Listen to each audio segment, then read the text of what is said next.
super annoyed, I've got a hella cold, but I've still got to record this video because people on the internet can't help being massive dicks. I wasn't going to talk about Battlefield 2042. Despite playing most of them to some degree, mostly when they go free somewhere. Oh, he's stealing! He's stealing! I've never really been a huge fan of the franchise, so 2042 was not even close to being on my radar.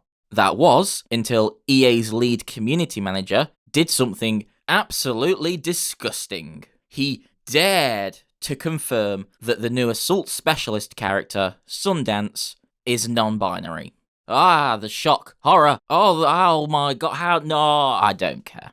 It's a first for the series, and one of only a few confirmed non-binary characters in gaming. As a whole, it's a good thing. Hopefully, most of you watching will be wondering why this video needs to exist. Well, unfortunately, while you're a nice, well-adjusted person, a lot of the population are arseholes. Arseholes that can't handle when a fictional character isn't exactly the same as they are. Typically, those dickwads are white men. And I can say that because I'm a white man. So whilst looking into the backlash against Sundance, I all too frequently came across the same kind of comment. People with anime profile pictures spewing hate speech and bitching that non-binary people are offended by it. It's the same with every single controversy. Do you know what I never see? Non-binary people being offended. It's almost as though these guys are desperately trying to be the victims. Bunch of fucking snowflakes, I tell you. Alright, in all seriousness, the only, and I mean only, potential criticism of EA and DICE including a non-binary character is that we're not going to see any character development beyond this tweet. Battlefield 2042 doesn't have a single-player campaign, so the best we'll get from Sundance is a handful of probably generic voice lines. And fine, that might definitely be true. But it doesn't matter. Specifically, it doesn't matter to me. This decision wasn't made for me, and nor should it have been.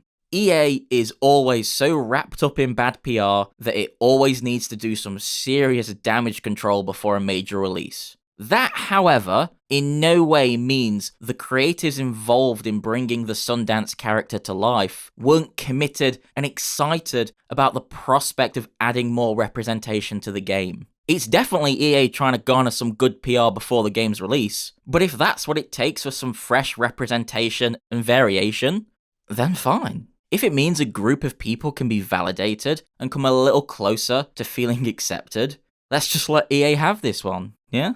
Everything else they do can fuck itself, but this one can stay.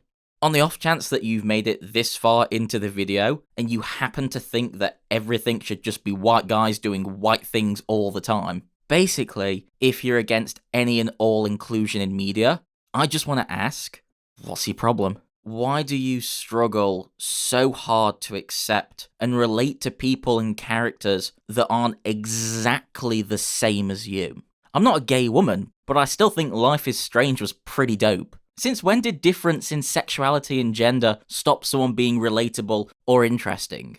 Ready for the mosh pit, Shaka Bra? Maybe not. Do you feel pain if you don't play as a male character? Because Ash is my favourite operator in Rainbow Six Siege, and despite not being black, I'm more than happy to play as Castle. I can honestly happily play as any character in that game. Apart from the Leon skin. The Leon skin does not deserve to exist.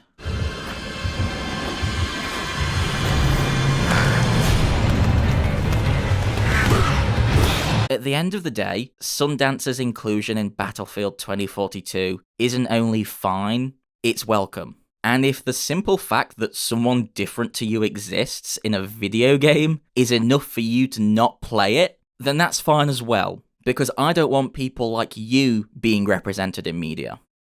A quick side note before we finish up here, because I know this will turn up in the comments, probably on Reddit. The freedom of speech defense comes up unpleasantly often, and I don't think the people using it ever really see the glaring flaw in that argument. Like, yeah, you have the freedom to be a fuckhead, and everyone else has the freedom to tell you you're a fuckhead.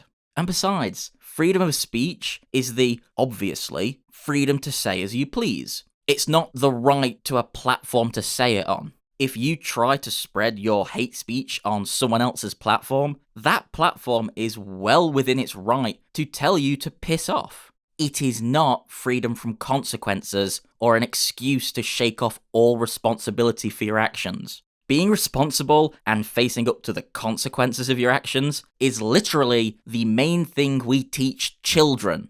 So bear that in mind the next time you're screaming onto social media about being called out or punished for hate speech. Even a child knows better than you.